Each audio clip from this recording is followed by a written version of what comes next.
Oke, sekarang kita akan membahas soal KSN nomor 16 ya, karena kemarin kan terakhir sampai nomor 15. Ini total ada 30 nomor. Jadi kita bahas nomor 16. Oke. Sebanyak 5 mol A dan 3 mol B ditempatkan dalam suatu wadah dan kemudian didiamkan. Setelah terjadi kesetimbangan, ternyata terdapat 1 mol B. Jumlah mol A, C, D berapa? Oke. Jadi kita buat MRS-nya ya. Kita memakai metode MRS. Berarti kita buat dulu persamaan reaksinya. Apa? A ditambah 2B menjadi apa? Menjadi 3C dan D. Gitu ya. Berarti kita ada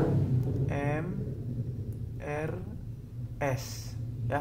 Mula-mulanya berapa? 5 mol A dan 3 mol B. 5 dan 3 ya. Kemudian setelah didiamkan, pada kesetimbangan terdapat 1 mol B. Ternyata pada kesetimbangan terdapat 1 mol B. Oke, jadi yang bereaksi berapa? 3 dikurangin 1 untuk yang B ya. Berarti yang bereaksi jadi 2 gitu ya. Karena kan ini kesini, nah gitu kan ya.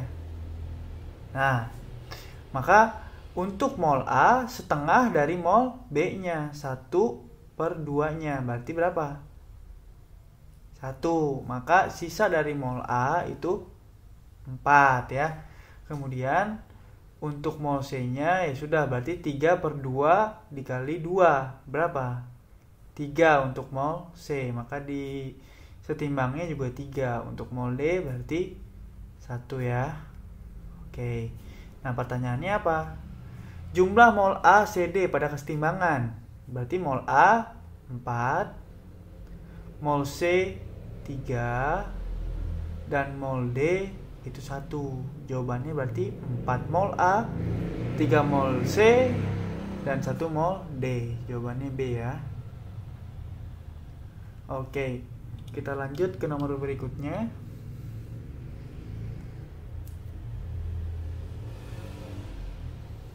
Nah, ini ada soal senyawa aktif dalam aspirin adalah asam asetil salisilat yang mempunyai nilai tetapan kesetimbangan sekian. Agar larutan mempunyai pH sekian, maka perbandingan konsentrasi ion. Nah, ion asetil salisilat. Ion asetil salisilat tuh kayak gimana? Gini ya, ion asetil salisilat itu. Ionnya itu berarti jadi apa? C9 H7O4 minus. Berarti dia kehilangan 1 proton ya untuk ionnya. Oke, kan asamnya ini ya. Asamnya itu kan C9 H7O4 ya. Nah, untuk ionnya dia kekurangan 1 hidrogen, makanya jadi minus. Nah, ini dan ini itu merupakan konjugatnya. Dia merupakan konjugat asam. Ya, ingat kalau konjugat itu dia mirip-mirip. Ya, mirip kan ini? Antara ion sama asamnya mirip kan, cuman beda 1 H aja. Nah, dia itu merupakan konjugatnya. Nah, kalau misalkan udah berhubungan dengan konjugat, berarti senyawa ini atau soal ini merujuk pada apa? Larutan penyangga ya. Kalau misalkan ada hubungannya dengan konjugat, berarti sistemnya merupakan sistem buffer atau penyangga. Bisa kita ketahui kalau rumus dari penyangga itu apa untuk H+. Berarti sama dengan Ka dikali mol asam ya per mol konjugatnya. Ya, dalam hal ini berarti konjugatnya siapa? Berarti si ion itu ya. Nah, ini konjugasinya. Konjugat asam nih, si ion asetil salisilat ini. Gitu kan ya. Nah, dia merupakan konjugat asamnya. Oke, kita tuh bisa tulis mol, bisa tulis konsentrasi, boleh. Jadi saya bisa tuliskan mol, bisa tuliskan konsentrasi. Karena di soal itu ditanyakannya konsentrasi, maka saya langsung tulis aja jadi konsentrasi ya. Saya langsung tulis jadi konsentrasi aja biar langsung. Boleh mol, boleh konsentrasi. Nah, jadi saya langsung tulis konsentrasi asam per konsentrasi konjugatnya. Oke, terus kalau gitu berarti jadi H plus per Ka sama dengan konsentrasi asam per konsentrasi konjugatnya ya. Namun lihat, pertanyaannya maunya apa dia? Dia mintanya konsentrasi ion asetil salisilat terhadap asam asetil salisilat. Berarti ini kebalik ya. Kalau ini kan rumusnya asam per konjugatnya, berarti dia maunya kan konjugatnya dulu baru asamnya. Berarti jadi dibalik ya. Jadi gimana? Dia maunya ion asetil salisilatnya dulu kan ya. Berarti konjugatnya per asamnya. Otomatis ini juga dibalik jadi Ka per H plus.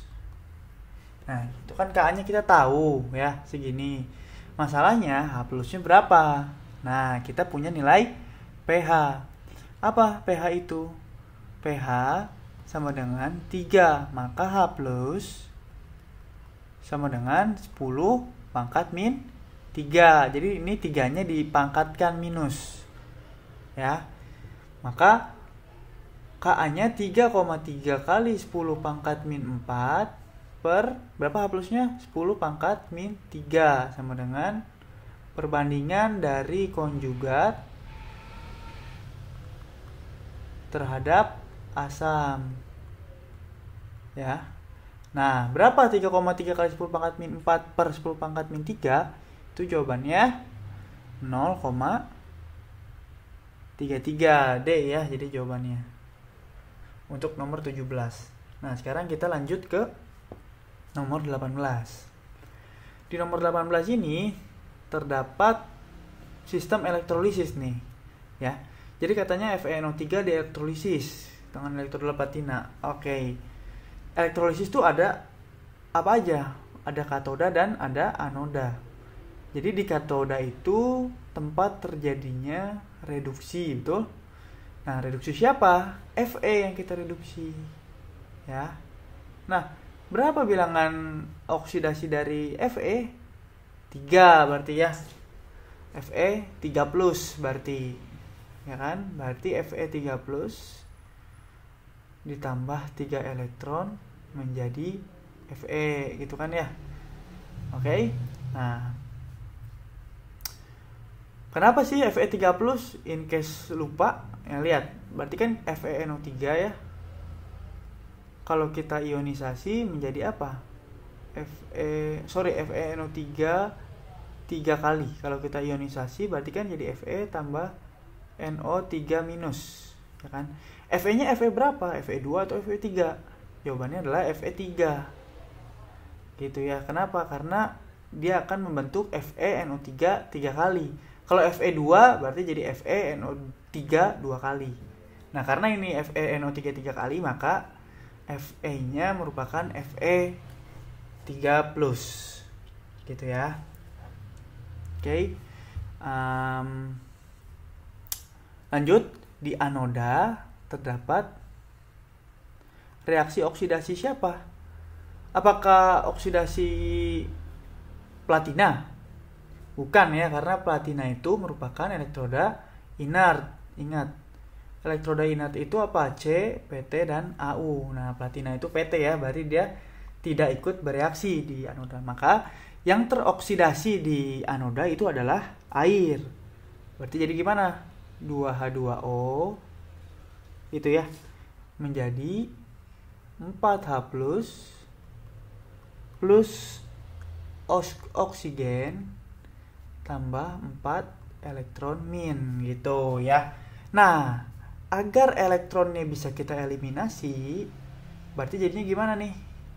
Ya udah, yang atas kita kali 4 ya, yang bawah kita kali 3 agar elektronnya bisa kita eliminasi. Kan 3 dikali 4 12. Ini 4 dikali 3 juga 12 ya. Jadi kita bisa eliminasi elektronnya gitu ya. Oke. Setelah itu kita tulis reaksi totalnya dari elektrolisis tersebut. Berarti jadi gimana reaksi totalnya? Berarti Fe dikali 4 ya. Fe 3 plus. Nah, 4 Fe 3 plus. Berarti jadi plus 2 dikali 3 6H2O. Ya, menjadi 4 Fe ditambah 12 H plus 3 O2 ya. Nah, gitu. Oke. Nah, pertanyaannya apa? Volume gas yang dihasilkan pada suhu 0 derajat dan tekanan atmosfernya 1. Nah, pada suhu 0 dan tekanan 1 itu berarti dalam kondisi apa? STP ya. Oke. Nah, volume gas siapa di sini yang berbentuk gas? Oksigen ya, udah pasti oksigen itu kan gas ya, nggak mungkin oksigen padat. Nah, endapan hingga diperoleh endapan besi. Nah, endapannya itu ini Fe. Nah, ini kan Fe3+ ini bukan endapan, dia tidak mengendap. Aqueous. Kenapa? Karena dia dalam bentuk ion ya. Ingat kalau ada ion berarti dia bukan endapan. Kalau dia sendiri Fe, nah itu dia mengendap gitu kan ya. Nah, sekarang apa yang kita lakukan? Berarti kita harus mencari mol dari Fe-nya ya. Gimana cara cari mol Fe? Berarti mol Fe sama dengan massa Fe ya. Massa Fe per AR-nya gitu ya. Massa Fe-nya berapa? 24,2 per AR-nya berapa Fe? 56, betul? Berarti berapa? 0,432 mol. Nah, ini mol Fe. Nah, sedangkan kita mau mencari volume gas. Nah, berarti kita harus mencari mol dari gasnya. Berarti mol O2, betul? Nah, mol O2 itu 3/4 dikali mol Fe ya. Ya kan, 3/4 kan? 3/4 dari mol Fe. Berarti gimana? 3/4 dikali 0,432. Nah, itu berapa? 0,324 mol. Oh, nggak cukup nih, kita lanjut ke sebelah kiri ya. Nah, kita udah punya mol si oksigennya sebesar 0,324 mol. Nah, sekarang kan yang ditanya itu apa? Volume kan ya. Nah, cara mencari volume pada STP, itu volume pada STP gimana? Berarti molnya mol O2 dikali 22,4 ya. Berarti 0,324 dikali 22,4 hasilnya berapa? 7,26 liter. Oke, jawabannya berarti E ya. Nah, ini 7,26 liter. Oke, kita lanjut ke soal berikutnya.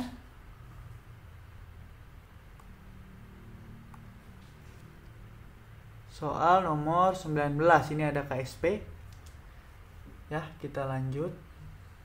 Nah, hasil kali kelarutan MgF dalam air itu sekian. Hasil kali kelarutan MgF dalam NaF. Nah, ini pengaruh ion senama ya. Jadi kita punya NaF 0,1 molar ya.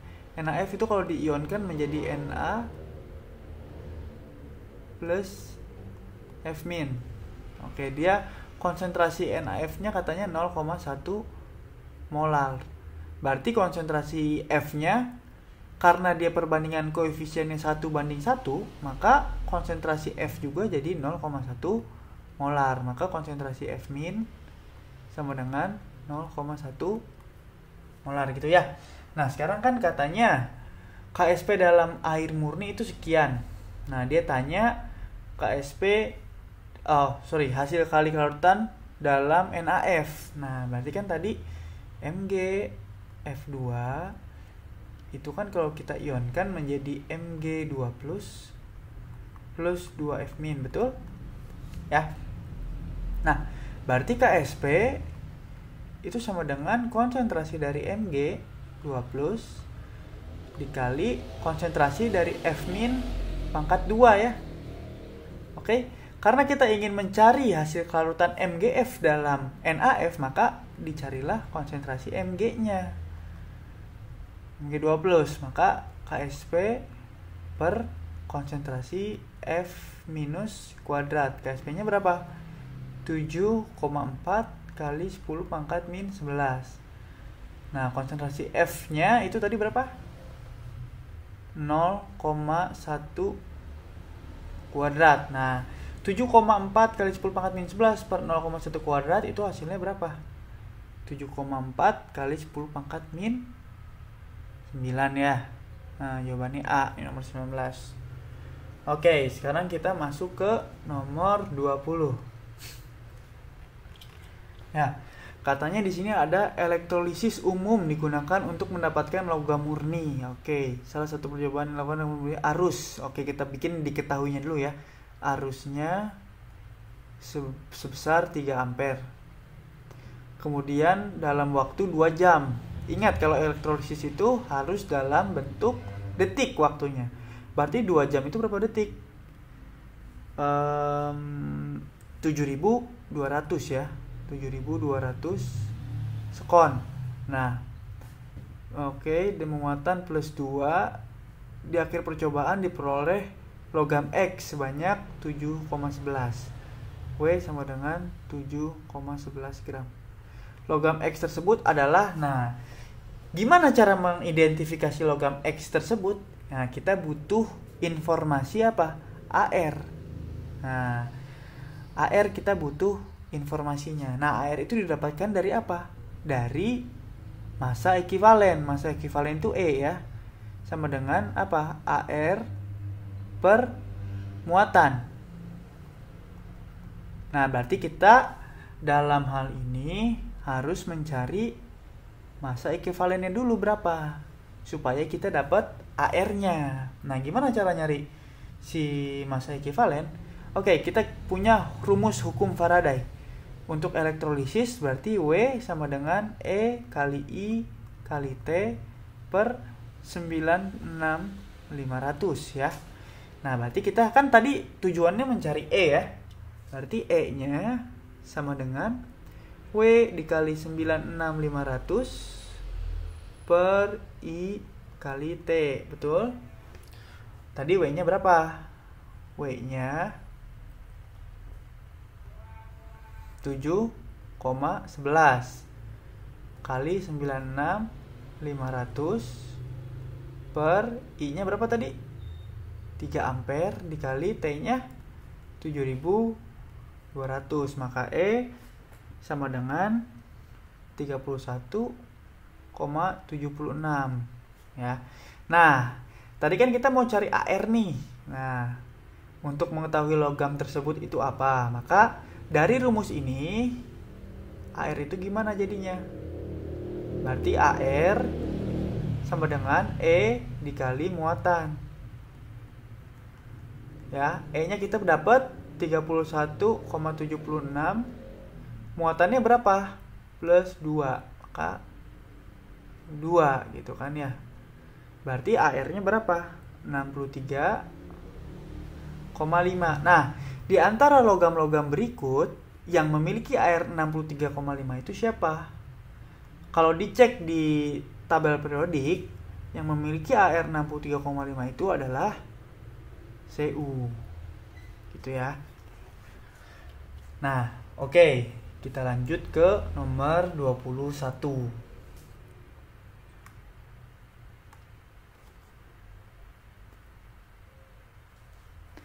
Nah, untuk nomor 21 itu sama halnya kayak yang tadi, yang efek ion senama tadi. Oke. Kelarutan molar magnesium hidroksida. Nah, berapa? Nah, dia punya Ksp magnesium hidroksida itu sekian dengan penyangga dengan pH 11. Oke. Kalau misalkan dia pH-nya lebih besar dari 7, berarti dia merupakan basa ya. Kalau basa itu berarti nggak punya A+ dong, punyanya apa? POH gitu kan. Kita punya persamaan pH plus POH sama dengan 14 ya. Maka POH sama dengan 14 kurangi pH. pH-nya berapa? 11. Berarti POH sama dengan 3. Maka konsentrasi OH minus jadinya 10 pangkat min 3 gitu ya. Oke. Sama kayak tadi, ini pengaruh efek ion senama. Magnesium hidroksida kalau diionkan itu jadinya apa? Mg2+ plus OH minus.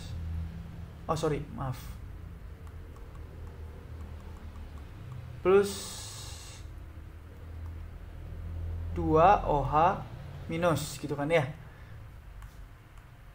Nah, KSP itu sama dengan berarti konsentrasi Mg2+ dikali konsentrasi dari OH minus kuadrat ya kan. Nah, yang ditanyakan kelarutan molar gitu, penyangga dalam pH sekian. Maka Mg2+ jadi gimana? KSP per konsentrasi OH minus kuadrat. KSP-nya kita tahu 8 kali 10 pangkat min 12 dibagi OH-nya berapa? 10 pangkat minus 3 kuadrat. 10 pangkat minus 3 kuadrat berarti 10 pangkat minus 6. Jawabannya berapa? 8 kali 10 pangkat minus 6 molar. Ada nggak? Nah, jawabannya adalah E. Ya. Oke, kita lanjut ke nomor 22. Lanjut ke nomor 22. Oh, udah masuk organik. Nomor 22.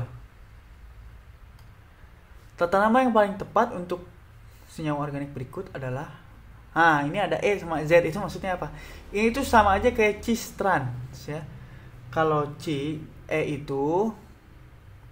E itu sama aja kayak trans. Kalau Z itu sama aja kayak cis. Apa maksudnya cis trans? Misalkan kita punya alkena gitu ya. Di sini ada H, di sini ada H. Nah, karena posisi H dari senyawa tersebut itu berseberangan, seperti ini berseberangan ya, maka itu namanya trans atau E ya. Berarti kalau misalkan dia sejajar seperti ini,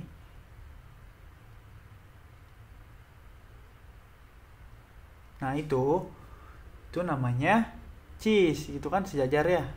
Nah, itu namanya cis atau Z. Nah, sekarang untuk senyawa berikut dia cis atau trans. Ya udah, berarti ini kan H-nya ke sini. Kan berarti ini H-nya ke atas kan. Pokoknya ikut lekukannya aja. Karena posisinya itu berlawanan, yang satu ke bawah, yang satu ke atas, maka dia namanya E depannya. Nah, permasalahannya E apa? Nah, nomor satunya itu dari sini ya. 1 2, 3, 4. Nah, berarti kan di nomor 1 ini ada gugus apa? Siklo ya. Ada gugus sikloheksil. Nah, ini merupakan gugus sikloheksil. Hek berarti 6. 1, 2, 3, 4, 5, 6. Sikloheksil berarti 1 sikloheksil but, ini kan but ya, ada 4 ya. But 2N karena pada, berarti saya tulis ya 1 berarti E 1 sikloheksil. Setuju ya? Di sini kan satunya mengikat sikloheksil. Berarti but karena ada 4 ya. 1 2 3 4 but. Nah, Di nomor 2 itu ada alkena, berarti but 2N. Dan di nomor 1 itu ada alkohol 1 ol. Nah, jawabannya 1 sikloheksil but 2N 1 ol. Apa? Ada nggak di sini? Oh, A. Nah, jawabannya nomor 22 itu adalah A.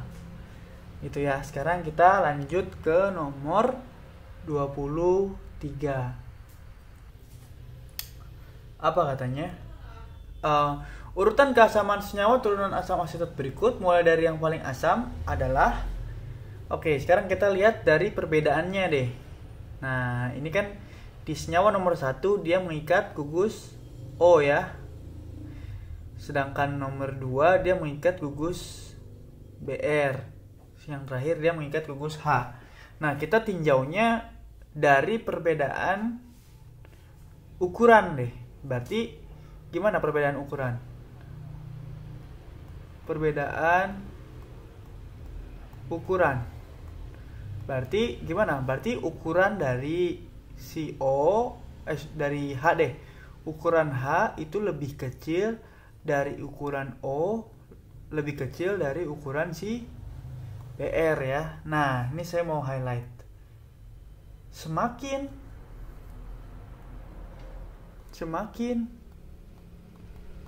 besar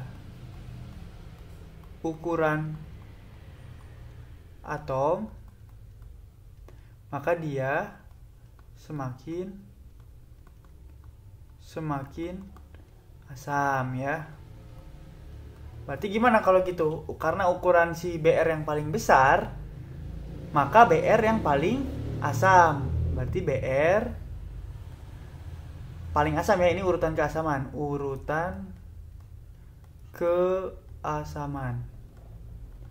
Berarti BR lebih asam dari si O dan lebih asam dari si H. Maka senyawa 2 lebih asam dari senyawa 1, lebih asam dari senyawa 3. Ada nggak?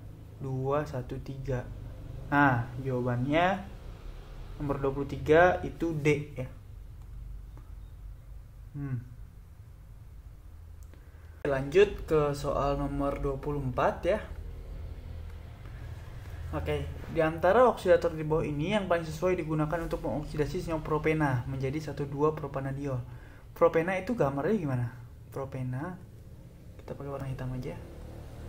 Propena menjadi 1,2 propanadiol. Gini kan ya. Nah, kita bahas satu-satu deh reagennya. Oke, ketika propena ya, kita nomor 1 nih. Ketika propena direaksikan dengan KMnO4 yang yang dingin, dia itu menjadi yaitu tadi alkohol 1,4 propanadiol ya. Tapi ketika propena direaksikan dengan KMnO4 panas, nah dia akan terputus nih si ininya ya. Dia akan terputus membentuk apa? Yang pertama, ini ada 2 produk, asam karboksilat ya, asam asetat, dan asam format yang keduanya. Nah, jadi akan terbentuk 2 produk untuk KMnO4 panas. Jadi dia terputus nih ya di sini. Oke, yang ketiga, ketika direaksikan dengan ozon, sama, dia juga terputus. Namun terputusnya tidak menjadi asam karboksilat. Terputusnya menjadi gugus aldehid. Seperti ini. Nah, akan membentuk etanal dan metanal. Ya. Jadi sama terputus. Beda ya terputusnya dengan yang KMnO4 panas. Kalau yang pakai ozon itu tidak menjadi asam karboksilat, melainkan menjadi aldehid. Nah, untuk dengan yang osmium, ini yang keempat saya tulis di sini ya. osmium ketika propena direaksikan dengan OSO4 itu akan menjadi propanadiol. Nah, itu ya. Berarti jawabannya adalah 1,4 B. Jawabannya adalah B. Oke, lanjut ke nomor berikutnya. Oke, nah, ini nomor 25 ya. Pernyataan yang tidak benar dari senyawa berikut. Nah, oke, kita lihat satu-satu ya. Mempunyai 8 ikatan sigma. Oke, kita hitung ikatan sigmanya berapa. 1, 2, 3, 4, 5, 6, 7, 8. Benar ya, memiliki 8 ikatan sigma antar atom. Dan 4 ikatan rangkap 2. Ikatan rangkap 2 nya hitung ada berapa? 1, 2, 3, 4 ya. Ada 4 ikatan rangkap 2 yang terkonjugasi. Berarti benar ya. Pilihan A benar. Nah, kemudian nama senyawa tersebut adalah 4-vinil 1,35 heptatriena. Benar nggak nih? Coba cek, kita beri nomor. Nomor 1-nya tuh di sini. Nomor 2 di sini. Nomor 3 di sini. Nomor 4 di sini. Nomor 5 di sini. Dan nomor 6 di situ. Namanya apa? 4-vinil. Betul ya, ini gugus vinil. Ini namanya gugus vinil nih. Nah, ini. Nah, itu gugus vinil. Ya, ini gugus vinil. Betul, 4 vinil. Lihat, 1, 3, dan 5 heptatriena.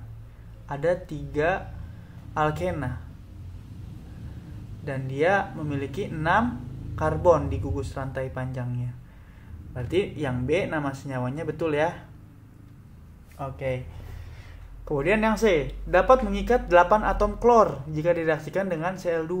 Nah, ketika dia direaksikan dengan Cl2, maka semua gugus Cl akan menempel di karbon. Ya.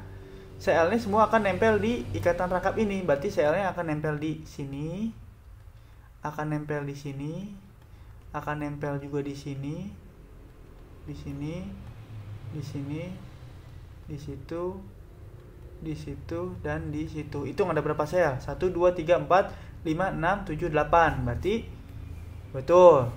Nah, yang D mempunyai 4 ikatan pi dengan nama 4-propenil 1,35 heksatriena.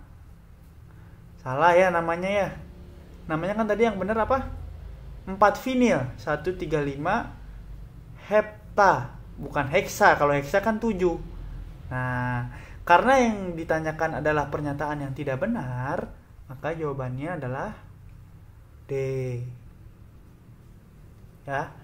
Oke, kita lanjut ke nomor berikutnya.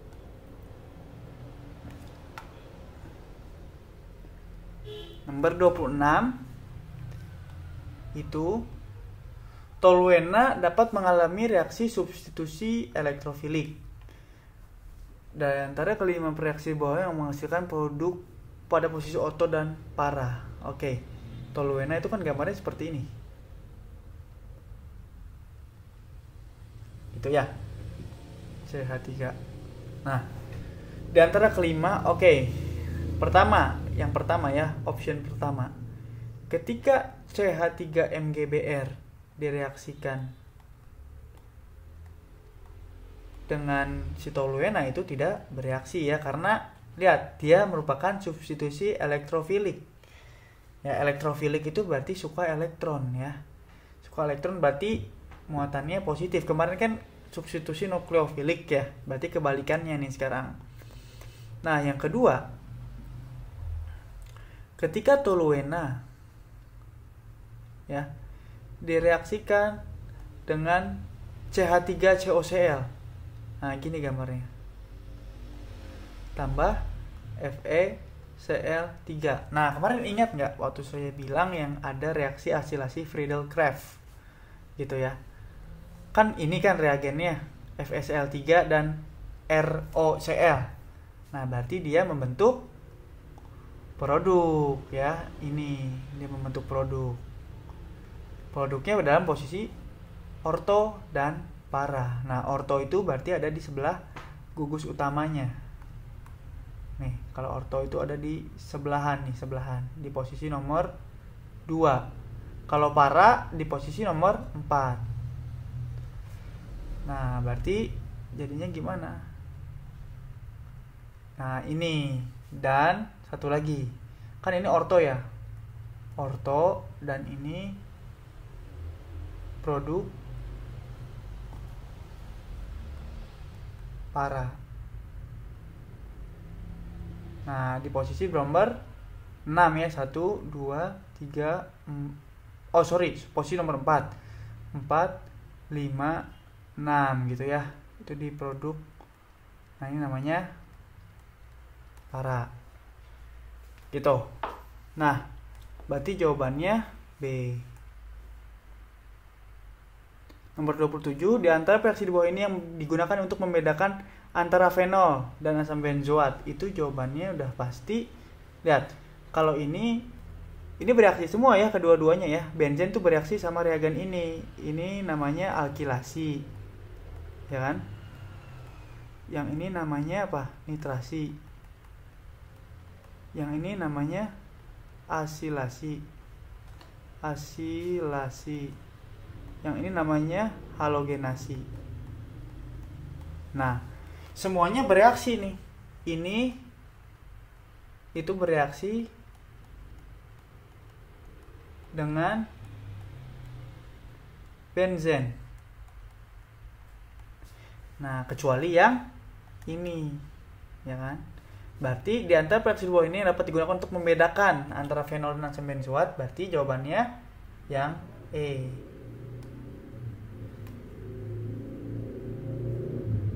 Ya, gitu. Oke.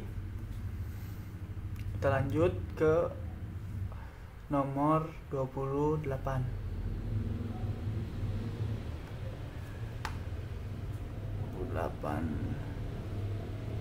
Nah, nomor 28 itu apa?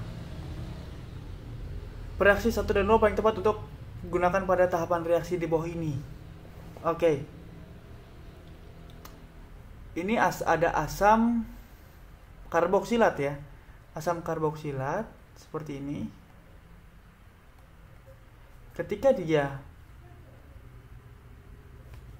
menjadi ini, nah ini tuh harus direaksikan dengan apa?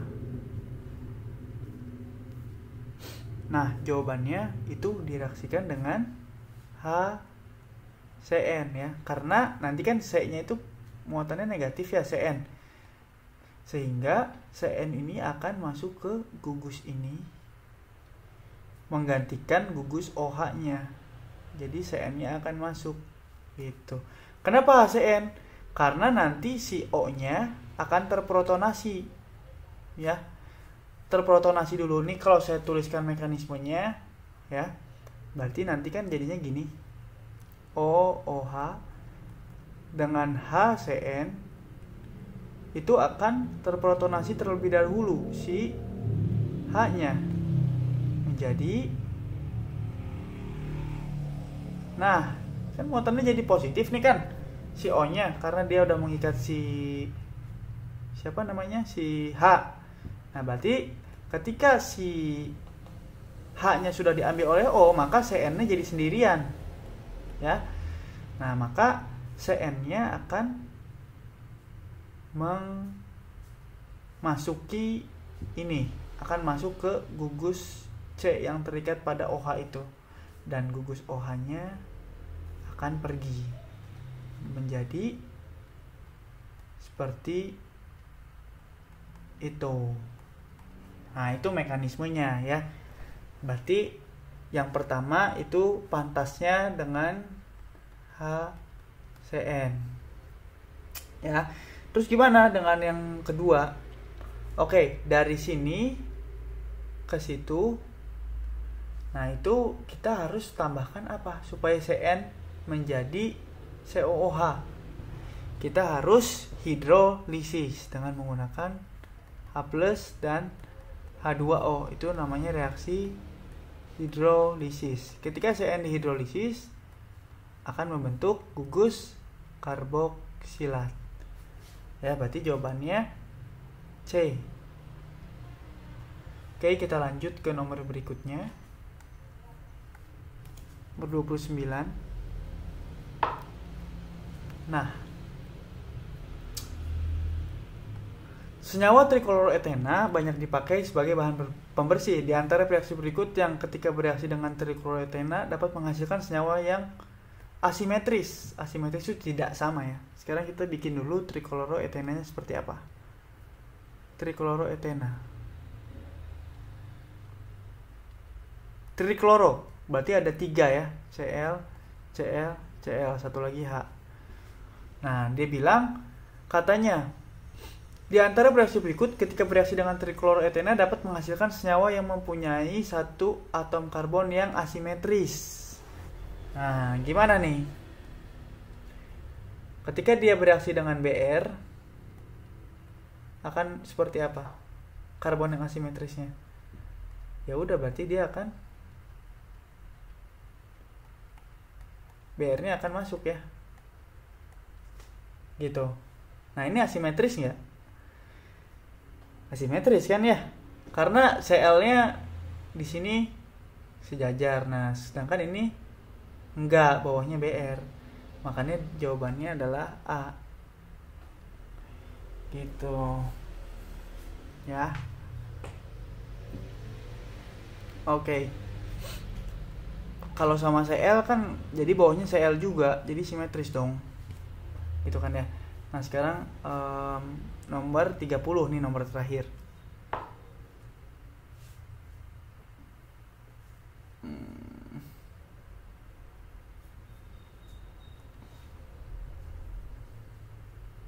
Nah, nomor 30. Di antara reaksi berikut yang paling tepat untuk mensintesis etana dari etil alkohol. Etanol ya. Oke. Ini etanol dirubah menjadi alkil halida. Ya. Ketika ini ingin menjadi ini, itu kita harus tambahkan reagen yang namanya SOCl2.